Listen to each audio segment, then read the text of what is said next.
Firefighters are bracing for a return of dangerous winds after making some progress fighting the deadly wildfires over the weekend.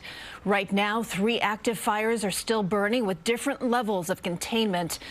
California officials say at least 24 people have been killed. Several are reported missing. We have team coverage tonight. Lonnie Quinn is standing by with the latest on the wind conditions. But let's start with Mahsa Saeidi from San Gabriel, just southeast of Pasadena. Mahsa.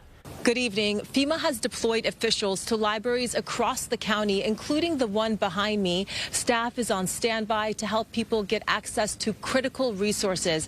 Right now, you can see it's sunny and calm in Los Angeles, but the city is bracing for that to potentially change tonight. It's still heartbreaking, even if your house is there, to know that one of the most, what I always thought was one of the most beautiful neighborhoods in Los Angeles is just gone. Close to 75% of the Pacific Palisades has been wiped out by the flames. It's devastating and numbing, but everybody I've spoken to who's lost their homes, they all want to rebuild. Red flag warnings remain up through Wednesday. High winds combined with low levels of humidity will keep the fire threat in all of Los Angeles County critical. We are not in the clear as of yet, and we must not let our guard down. As crews continue to tackle hotspots, authorities say more than 24 people are missing, the majority in the Eaton Fire area. The Sheriff's Department is asking residents for their patience as they search for victims. People are saying, I just want to go look at my house and I want to see what's left.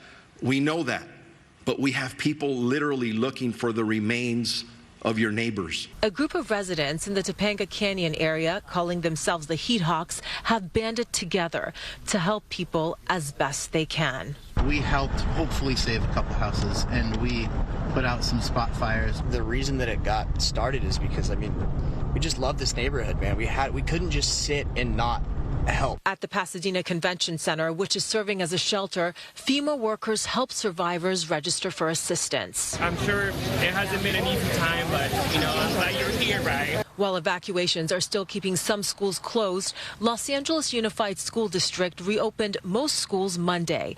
One parent described the impact of the disaster on their child. He had some tears and stuff like that. It was really scary, and it's important to explain to kids that that scary things happen, and it's normal to feel scared and have these feelings. And in the midst of all this devastation, we've discovered instances of potential price gouging, rents for properties near the fire zone skyrocketing.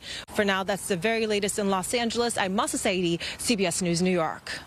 No, wind conditions can make all the difference in these fires. Certainly can. Lonnie Quinn continues our team coverage from our virtual studio with what firefighters can expect this week. Lonnie? Yeah, the problem is those winds are forecast to get stronger. Now, let's open up the windows here and show you what it looks like outside. Boy, look at this. Excuse me, some video we have earlier from Los Angeles. I mean, what a horrible situation. And think about it. I've showed you pictures like that for day after day after day. Now, it got a little bit better over the weekend, a little bit. Winds back down, but they are back in force. They're getting stronger as we speak, specifically that area from Los Angeles up towards Santa Barbara, where I've got those yellow arrows drawn. Take a look what your winds are doing. As of right now, about 36-mile-per-hour winds in Malibu. However, Malibu, by tomorrow morning, we're talking 50, 60-mile-per-hour gusts. So they are going to be getting stronger out there. That's a bad situation. When should everything start to calm down a bit? Well, you've got a ways to go here. Monday, Tuesday, extremely high fire dangers. Wednesday, it's high. Thursday, it backs down a little bit. And by Friday, right now, if this holds true, and this is looking promising, by Friday, we should be down into the low category for those fire risks. That's the very latest. I've got our forecast coming up a little bit later. Right now, ladies, it's all yours. Okay, Lonnie, thank you. FEMA has now reactivated its website to respond to misinformation about these wildfires. The agency has been posting responses to rumors about things like applying for assistance and land ownership. FEMA did the same thing during Hurricanes Helene and Milton back in the fall. Experts in disinformation detection say it's also important to be on the lookout for AI-generated images and videos, and even old videos recirculating out of context. CBS is working with the Red Cross to help the thousands of people affected by the California wildfires. To donate, go to redcross.org/CBS, or you can scan the QR code on your screen.